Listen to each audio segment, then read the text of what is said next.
পাগড়ি নিয়ে আসলেন।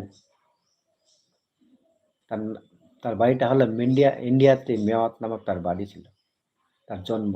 তখন তিনি দেখলেন যে লোকজন নামাজ কালাম জানে না, যদিও নামাজ কালাম জানে, সূরা কেরাত সহি জানে না। তাদের সূরা কেরাত সহি নেই, সহি পড়তে পারে না, রুকু সাজদা ভালো মতো ঠিক মতো আদায় করতে পারে না, খুব একটা সহি কেরাত জানে না, আলহামদুলিল্লাহ পড়তে পারে না। এমন একটা অবস্থা দেখে তিনি চিন্তায় ঘুমাতে পারতেন না। রাতে তার ঘুম হারাম হয়ে গেছে।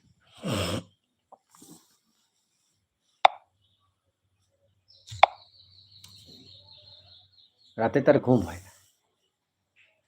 তিনি বলছেন যে আমি তো দেওরা হাদিস পাঠ করে আসলাম, আল্লামা ইলিয়াস রহমতুল্লাহ আলাইহি। তিনি দেওবন্দ মাদ্রাসাতে যখন পড়াশোনা করে ফিরলেন দাওরা হাদিস নিয়ে, তিনি বললেন যে আমি তো দেওরা হাদিস পাঠ করলাম, আমি তো বুখারী শরীফ